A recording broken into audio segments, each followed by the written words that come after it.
No one has ever accused me of being well organized, except in a spurious manner.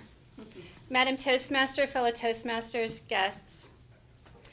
In fact, I have a magnet on my refrigerator. It says, I think organized people are just too lazy to look for things.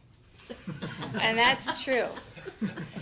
My sister, for those of you who don't know, my sister's in the club as well. She had a 7 a.m. meeting. And as we were walking over here, she said, what's your speech about? And I said, it's about being organized in Toastmasters. And she actually laughed at me. And I thought, well, that's a good start because it's a humorous speech. It's because I'm not well organized that I am uniquely qualified to present to you, my Toastmasters friends and family, tips on organization and Toastmasters. Had I known what I know now, but that I didn't realize I needed to know it, I would have been a better Toastmaster.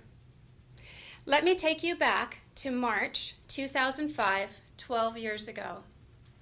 Bethany Crom suggested I visit here as a guest. She was my manager at the time, and speaking up in a group setting made me physically ill. I can't do the vomiting sounds as well as Neen can.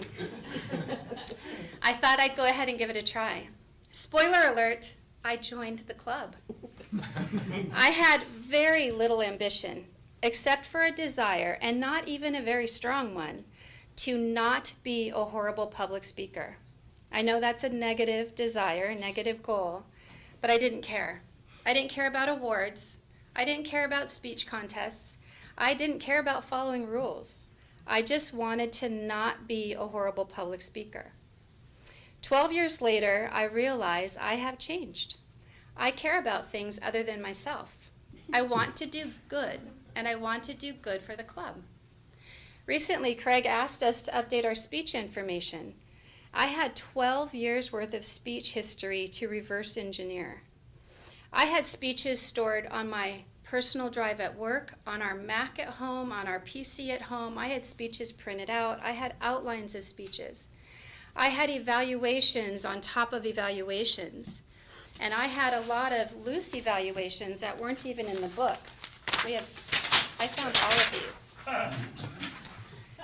And I wanted to help Craig. So I spent 4 hours updating my speech history.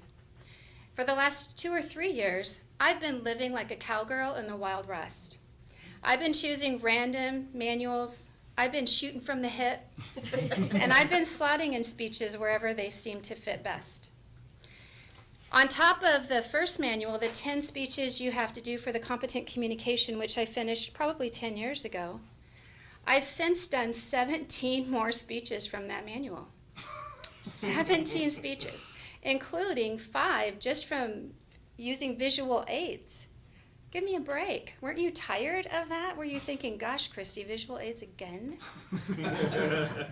I'm not a math wizard, but I think I've gone above and beyond on the competent communicator. Had I known that someday I would care about keeping track of my speeches, I would have done a better job. One thing that's been eating away at me, like a cowboy eats beans over a campfire, is that nearly everyone does a speech just once. And we get these awesome evaluations, this gift of evaluations, but we don't do that speech again. Unless, like Neen has done for a speech contest, we seldom ever do that same speech. Yes, we can apply the constructive criticism we've learned to other speeches, but why not, even a few years later, review that speech you gave, along with the evaluation tied like a bow on top, and do it again? 2 years allows a lot of time for change. We have a change in membership in our club, so that speech, that old speech you gave, is going to be new to a lot of people. And the people who were here 2 years ago are now 2 years older, and they're not going to remember the fine details. They might not even remember you did that speech.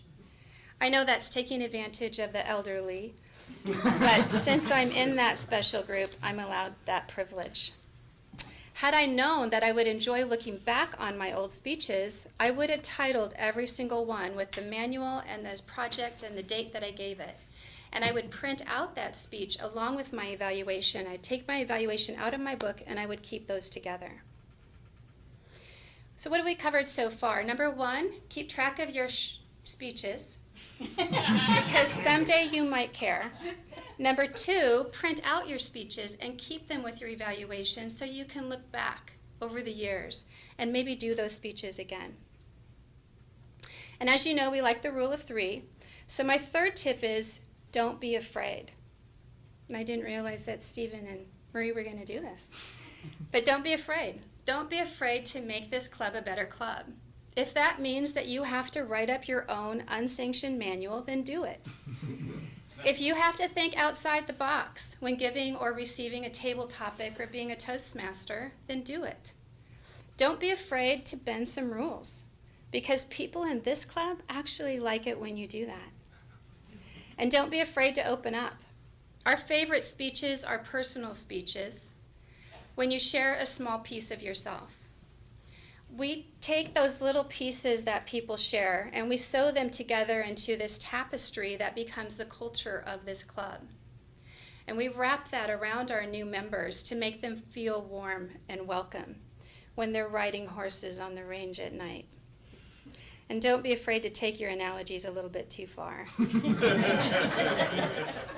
I'd like to end with a quick group activity. My recommendations for you are 1, fill in the blank, keep track of your speeches. Print them and keep them with their evaluations. Good. And don't be afraid to think out of the box. Had I known, I would have been a maverick and a cowgirl much earlier in my Toastmaster career.